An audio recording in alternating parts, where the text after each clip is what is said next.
remember, I'm having a good time in college. College is kind of cool. First time I'm allowed to kind of be myself. I'm figuring out like, a lot of social shit. This is good. However, there's one main thing that's not happening. And it's just part of like a dude's college experience. Got to happen. Got to get the chicks. None of us are athletes.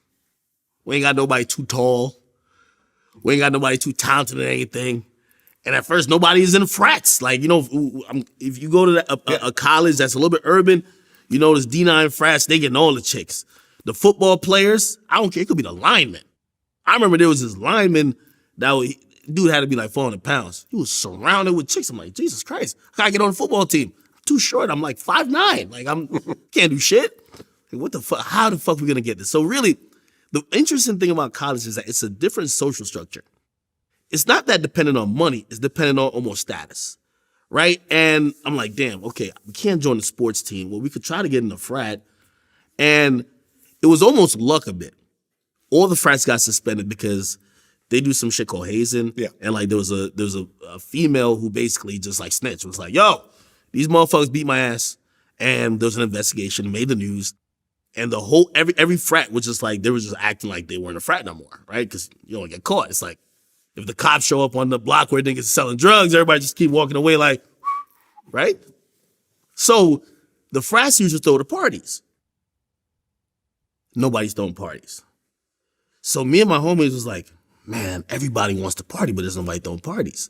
Now, at this time, I'm producing. I remember I was in contact even when Cameron had a group like UN. And I remember I used to be like sending beats to like one of his guys like Tom Gistel. Yeah, I started producing also. When I was in college, that's actually sort of my first hip-hop foray was making beats and producing and everything else like that. At one point, I realized I wasn't that great at it, and I just stopped. Yo, I'm trying to be like into DJing. I'm trying to be the bootleg Kanye West Just Blaze. Yeah. So I'm doing that, but I sucked at networking. Right? I lived in this big building. There was rappers all throughout it, but I wouldn't really go talk to everybody because like now I'm like making beats. Like I got a whole little different life. I'm still not that outgoing, right? So I'm trying to sell it online. Then my homies are like, yo, we got to start throwing parties, yo. Everybody want to party. They're like, yo, shit, how can we do this? They're like, yo, first of all, we need a DJ. They're like, yo, you be fucking around with this, like, because I had like virtual DJ looping soul samples. Mm-hmm. Like, of course I could DJ. Yeah. I ain't not a DJ, but I'm like, of course I could do it, right? And I'm like, okay, cool, I'll be the DJ. Everybody in my respective crew, everybody just took like a fucking little tagline. Like, all right, cool, well, the guy who always just shot his shot at every girl he saw, he's the promoter. My guy who just always had liquor with him, he's the bartender. We treat the shit like a club. So we started throwing like parties and shit like that. And that's when we kind of like started gaining like a little bit of traction because like all the freshmen and the sophomores, it was like, yo, we needed something to do and these guys are giving it. Now this has helped building my name. I'm like doing like these events, like people are like calling me for shit. And really the late night creeps thing was, there was a guy who was popping named 40 Ounce Van at the time. I remember. Like he used to just post bad bitches. Yo, he used to get so much engagement and traction, but all he did was post bad bitches. And everybody would be like, yo, where are these women? Like social media wasn't that prevalent. And I was like, yo, fuck. I should do some shit like that. So I kind of tried to do like a bootleg version of that, but like, I don't even think it really caught on, but I think the name was very, like, it was pretty good, like Late Night Creeps.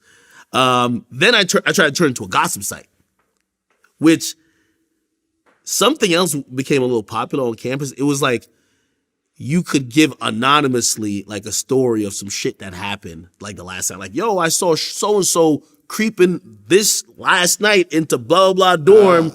Late Night Creeps was exactly right. Okay, and I'm like, all right, cool. I'm doing anything, Vlad. I'm doing anything. I'm trying to get this shit popping, right? So now, all right, cool. I'm DJing. I'm whatever. We're getting some chicks. Cool. I'm still looking. I'm like, yo, what's the fucking next level? It can't be just partying. And I'm like, bro, I got to take what we got here because we had like a whole thing. Like it just felt like a whole formula. I'm like, you got to take this and bring it to the world. How do I do it? I got on college radio. Didn't last too long, but I got on there. And I went on there and obviously I'm influenced by the stars, Wendy Williams, Charlemagne's of the world, and just the super jocks. These are people who are just very brash in their opinions. Like they would just ask the obvious questions, and I would just invite up people. Like I was like exposing people who had sides. I was doing all type of shit on there, right? They kicked me off pretty quickly. That's nothing what they had in mind. Okay, they used to say, play more music, speak less, right? And that was the motto for the whole station. And I used to come on that shit. I'm like, I play one song, and I'm like, I'm talking for the rest of this bitch. They couldn't really have a reason to kick me off because people were tuned in. Then I did some shit where Big Sean had a song called Dance, or the song Ass, Ass, Ass, Ass. Ass, yeah. Now, I was a DJ, so I had like 15 versions of the song. There's a squeaky clean version. There's a radio version. There's like the radio, but not too clean version. There's the dirty version. There's mad versions. I used to get it from like a DJ pool site. I play one of those songs while I like walk out to the bathroom or to go get a guest or something like that. And the song goes over the radio. This is college radio. It's like ass, ass, ass, ass. Now, keep in mind, it was not a hip hop station.